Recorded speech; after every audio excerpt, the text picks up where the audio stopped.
Selamünaleyküm. Kalos Andomos Sikan. Kur'an'ın hükmüne uyduk. Bu durumda çok kan dökülecek. Sizin kanınız.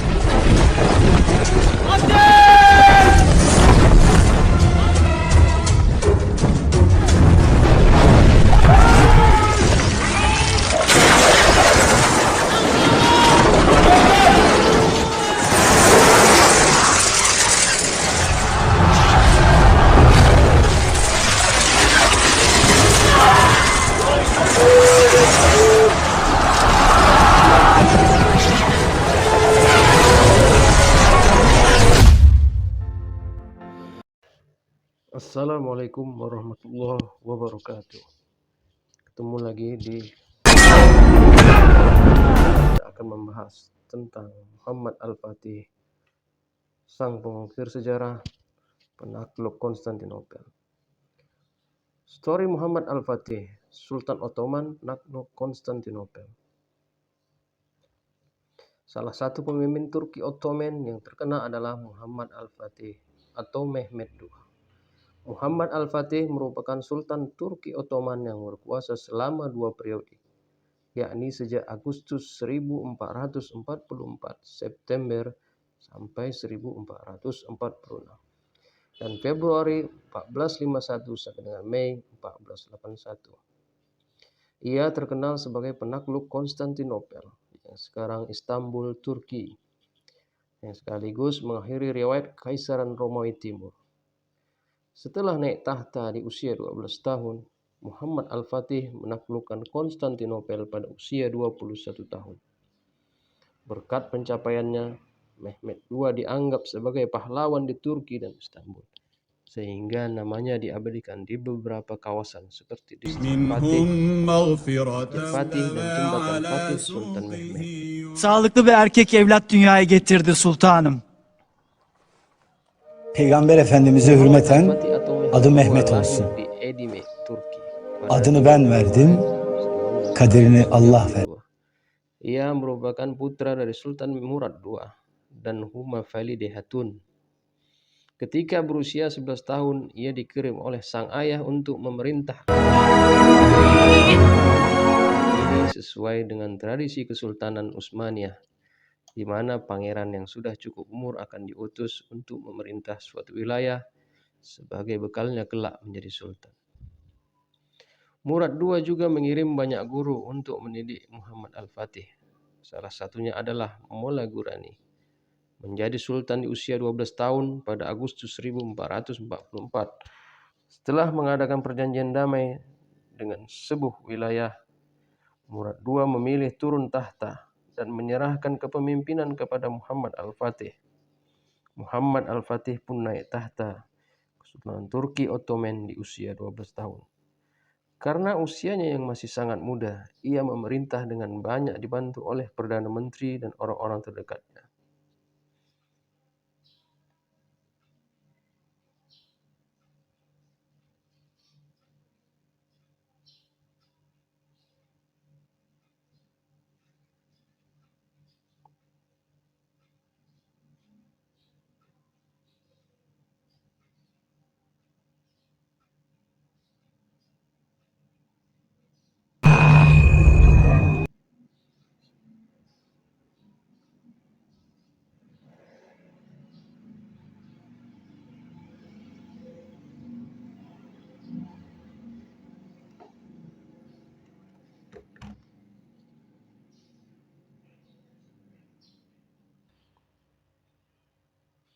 Pada masa awal kekuasaan, Kesultanan Utsmaniyah diserang oleh orang-orang Hungaria.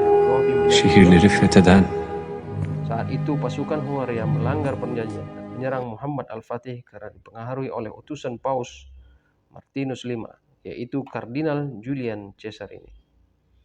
Tidak siap menghadapi pasukan Hungaria, Muhammad Al-Fatih memohon kepada ayahnya agar naik tahta kembali. Meski sempat menolak, Murad II kembali naik tahta pada 1446. Sepeninggal Murad II, Muhammad Al-Fatih yang telah berusia 19 tahun kembali memegang tampuk kekuasaan Kesultanan Utsmaniyah. Pemerintahannya yang kedua, Muhammad Al-Fatih bertekad untuk memperkuat Angkatan Laut Ottoman, berusaha merebut Konstantinopel dari Kekaisaran Romawi Timur. Keinginannya ini pun dapat terwujud hanya dalam waktu 2 tahun. Pada awal 1453, ia mengerahkan 80.000 sampai 200.000 pasukan Ottoman, artileri, dan 320 kapal perang untuk mengepung Konstantinopel. Pada April 1453, Roma olduğundan hiç şüpheniz olmasın. Sultan Mehmet babasının yarım bıraktığı Bunun için gerekirse baskı yapmalı. Ben Sultan Mehmet'in babasından daha cesur ve akıllı olduğunu Konstantinopel yang dipimpin oleh Kaisar Konstantin XI sebenarnya mendapatkan bantuan dari para pembelot Ottoman dan Vatikan. Namun mereka tetap tidak kuasa membendung kekuatan Muhammad Al-Fatih dan pasukannya. Dampak jatuhnya Konstantinopel ke tangan Turki Utsmani setelah Konstantinopel jatuh. Muhammad Al-Fatih mengerahkan pasukan Makamınıza yaraşır bir şekilde yanımda durunuz. Ne yaptıysak devletimiz için. O zamanlar çok gençtiniz sultanım. Şahabettin Zanos ve Saruca vezirlerinden olacak. Seni başvezirim yapıyorum. Sen ne dersin Halil Paşa? Ottoman mulai mengkonsolidasikan kerajaannya dengan membentuk pemerintahan. Pengadilan kerajaan kemudian diisi oleh pejabat-pejabat yang hanya setia kepada sultan dan membolehkannya menggunakan otoritas dan kekuasaan yang besar. Begitu pemerintahan terpusat terbentuk, Sultan Muhammad Al-Fatih dengan hati-hati menunjuk para pejabat yang bisa membantu mewujudkan agendanya. Sultan juga mendelegasikan wewenang dan fungsi pemerintahan yang besar kepada pembesarnya sebagai bagian dari kebijakan agar pemerintahannya tidak terlalu absolut. Muhammad Al-Fatih memiliki banyak guru atau pembimbing yang berasal dari kalangan ulama. Salah satu ulama berpengaruh kala itu yang juga menjadi guru dan orang dekatnya adalah Syekh A'ab Syamsuddin. Semasa kepemimpinannya, Muhammad Al-Fatih meninggalkan banyak warisan kemajuan. Beberapa peninggalan Muhammad Al-Fatih, yakni Masjid Fatih dan Istana Tongkap.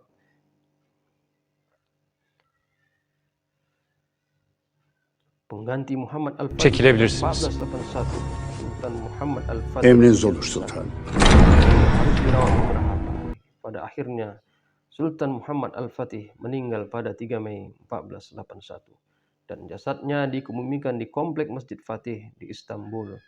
Pengganti Muhammad Al-Fatih setelah meninggal dunia adalah Bayezid II, 1481 sampai 1512, putra tertuanya.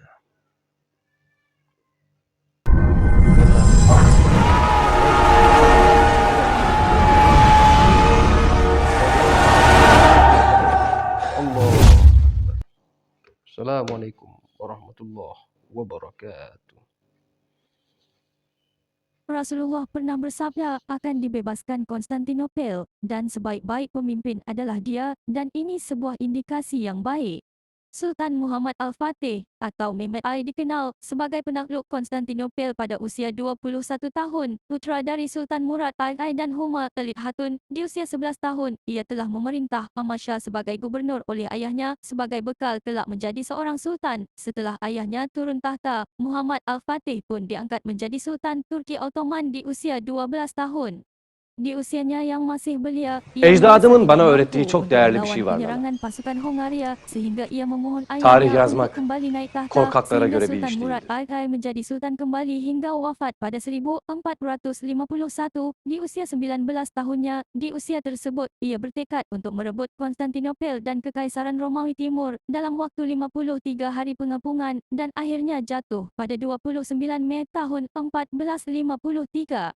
Konstantinopel ini didirikan Romawi pada tahun 330 dan sebagai pusat dari agama Kristen Yaptıkların için Ortodoks. minnettarım. Walaupun bangunan sudah berusia tua, namun bangunan ini telah lama menjadi incaran para pendahulu. Bahkan ayah Sultan Muhammad Al-Fatih sendiri pun pernah melakukan penyerangan tapi gagal.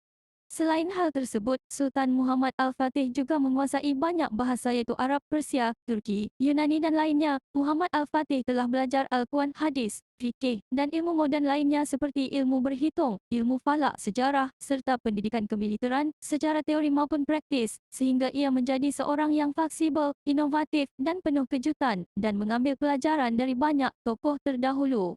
Karakter lainnya Noktah bertindih, ia giat beribadah, pemberani, pekerja keras dengan digelari Al-Fatih. Noktah bertindih sang pembebas, cerdas, pemimpin yang adil, teguh hatinya. Bu zaaftan dan tidak faydalanmalıyız merasa bangga İlyas dan Bey. berpuas diri karena semua kemenangan adalah datang dari Allah. Osmanlılardan Selain kurtulmanın itu, tam zamanıdır. sekilas seperti itulah beliau, namanya banyak dikenang dan dijadikan tokoh muslim yang sangat berpengaruh.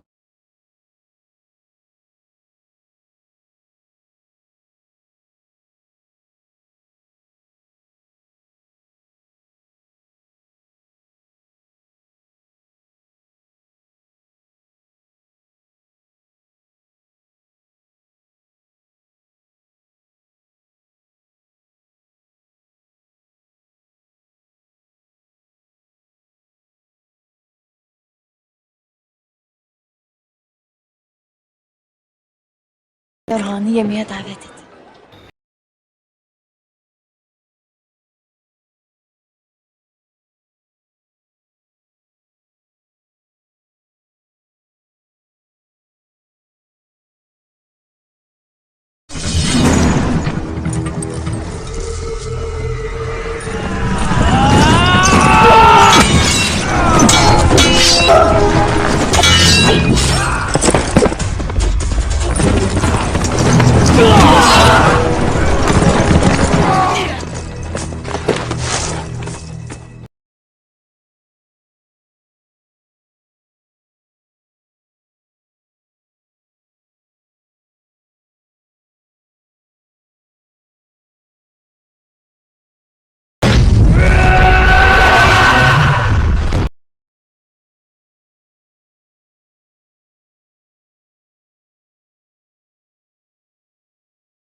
Belki kaderin böyle yazılmıştır.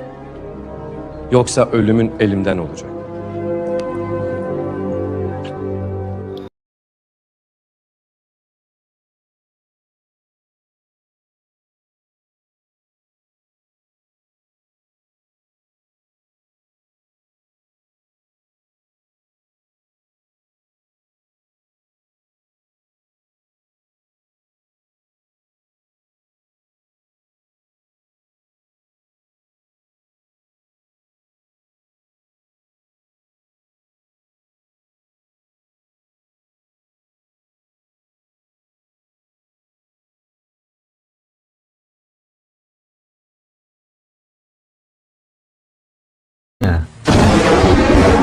Sultanımız sizi emretmiş paşam.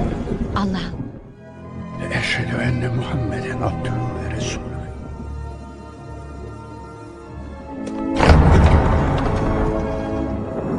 Buraya gel. Yaklaş.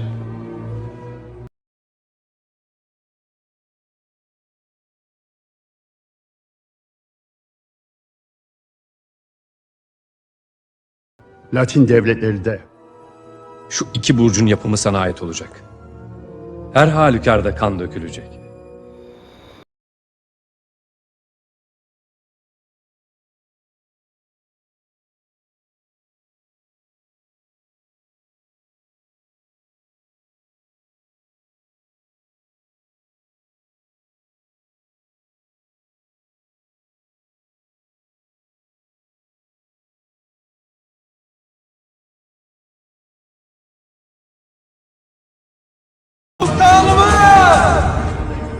Şehrimizde açlığa mahkum edecek.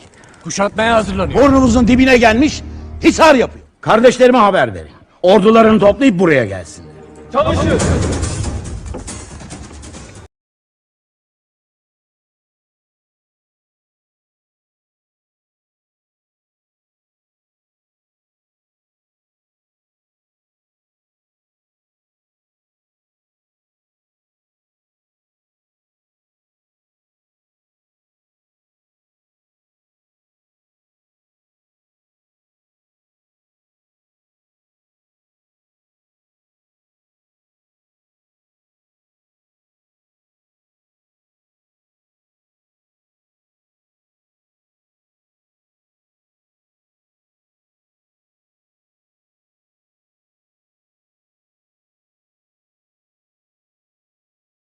Sefere çıkacağız. Kendi çıkarlarını da fetihten yana görmeye başlasan iyi olacak.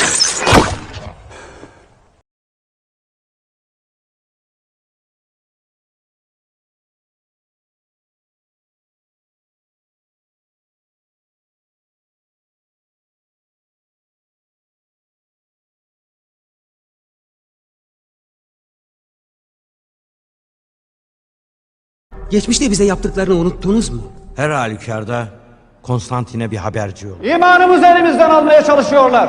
Deccale karşı tek yumruk olmamızın zamanı geldi. Dinimizi Papa'nın emrine teslim etmeyeceğiz.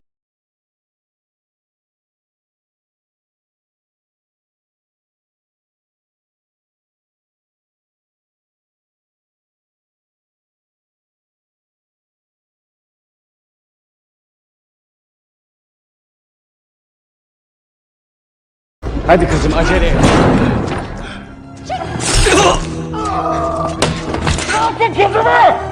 Çekelim pislik çek.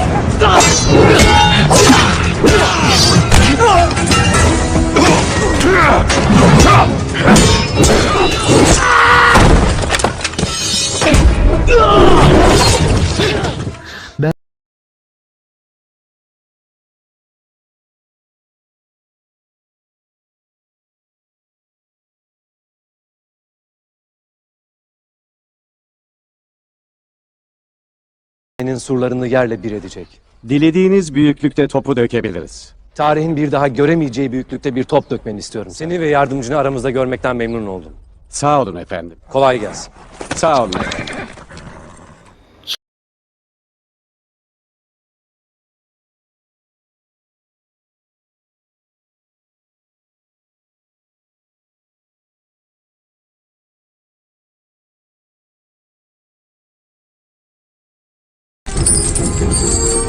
Muzaffer eyle.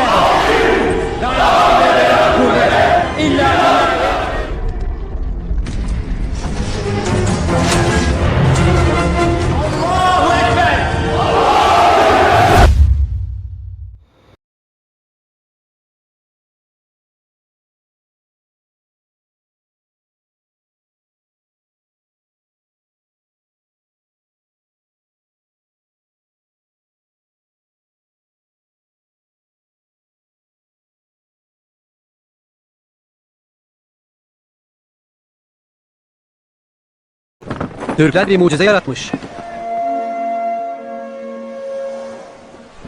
Onlar istiyor diye duracak değiliz ya. Bakın, durmamız için flama sallıyorlar.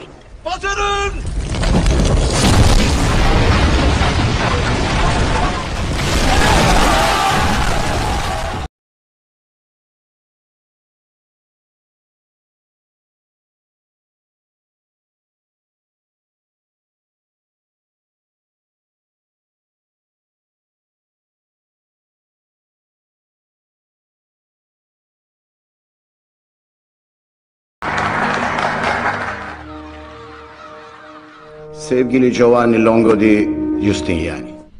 Papa Hazretlerine minnettarım.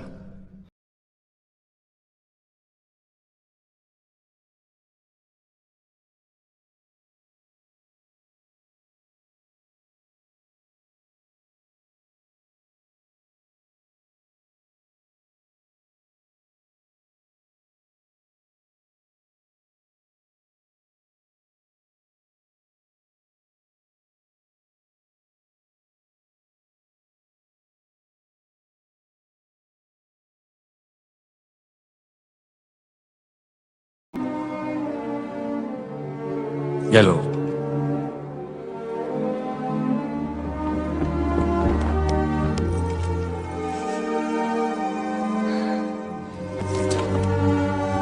Baba. Bunu sana yazdım.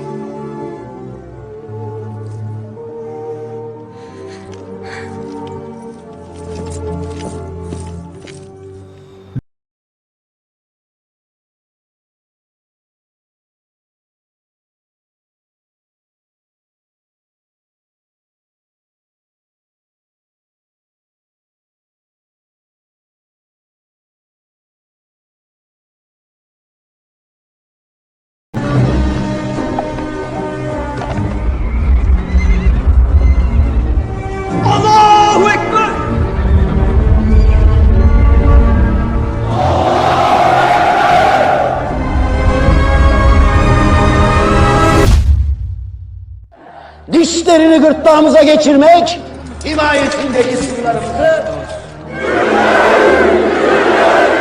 yüreği iman dolu halkım, Tanrı bizimledir. Pigi kapısı sende Nikola Mozanigo. Kreska kapısı. Sarayından Eğri Kapı'ya doğru konuşlandır. Emredersiniz sultanım. Komutan Kontarini, birliklerine burada olacaksın. Emredersiniz Yüce İmparator. Süleyman Paşa, donanmamızın Haliç'e girmesi şart. Bulgarya kapısı. Germanyalı John. Emredersiniz. Sen Galata sırtlarını tutacaksın. Emredersiniz sultanım. Şövalye Justinien. Emredin efendim. Hasan, sen usta askerlerimin başında olacaksın. O kapıdan tek bir Türk'ün geçmesine izin vermeyeceğim. Sebelum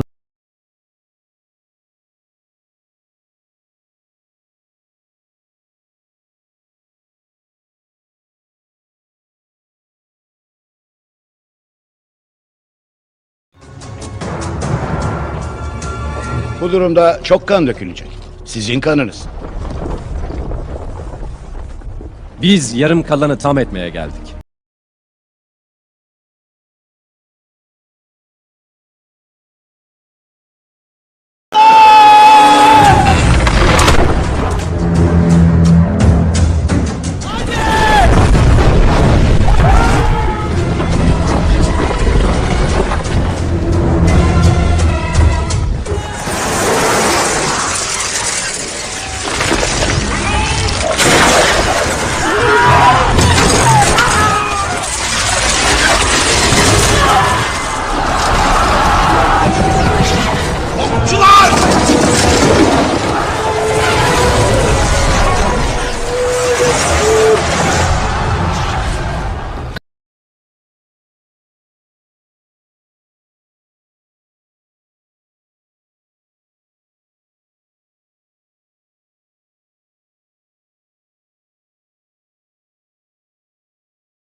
Siz çıkın toplayın!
Sessiz olun. Çabuk yavaşla! Çabuk. Buldular bizi. Daha hızlı kazın. Boşuna ölmüş olmayacağız.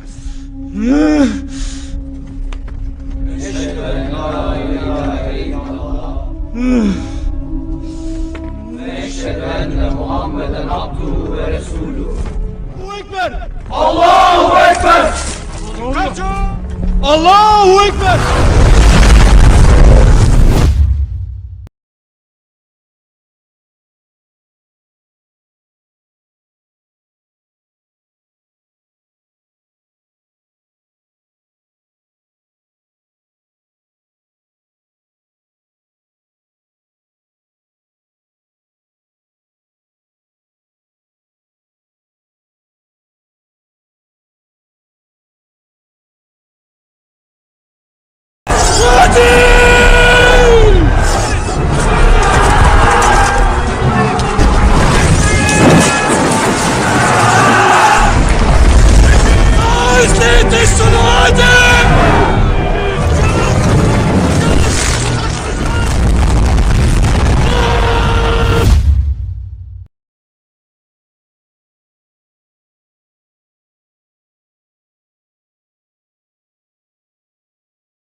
şu gemileri! Batırın! Batırın! Durdurun! Durdurun! Sultanım! Durun artık!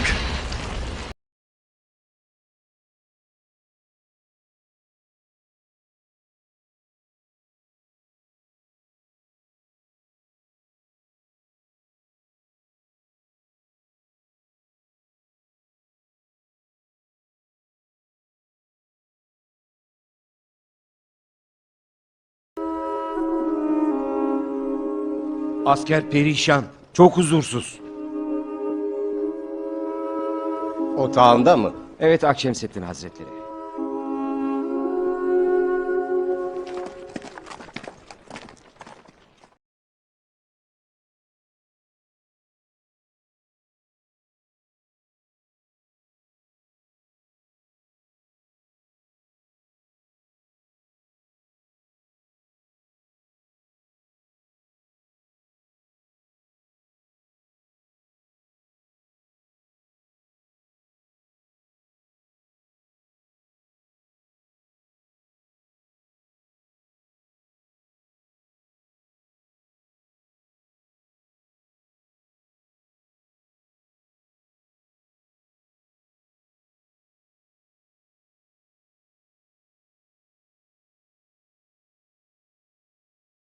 Derhal ordunun başına geçmelisin. Sert rüzgarlar yüksek dağlardaysa. Eğer bunu şimdi yapmazsan bir daha asla yapamayacaksın. Ben bu şehri fethetmeden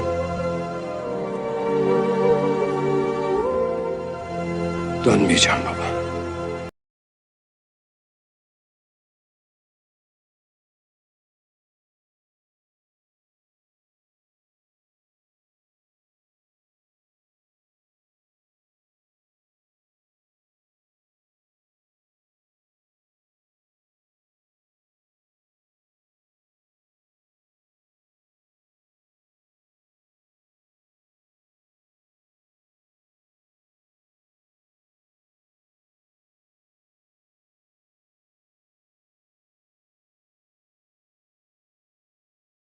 Surların en zayıf olduğu Haliç tarafını ele geçirmeye çalış. Merhamet et Yüce Tanrım.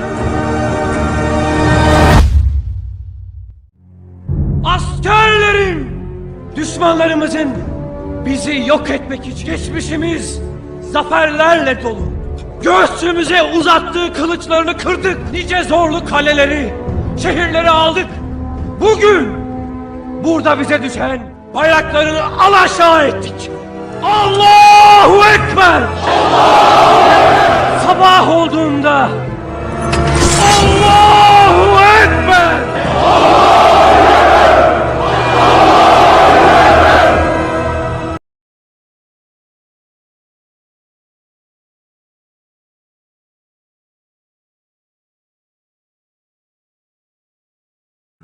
Allahu Ekber! Esselamu aleyküm ve rahmetullah. Esselamu aleyküm ve rahmetullah.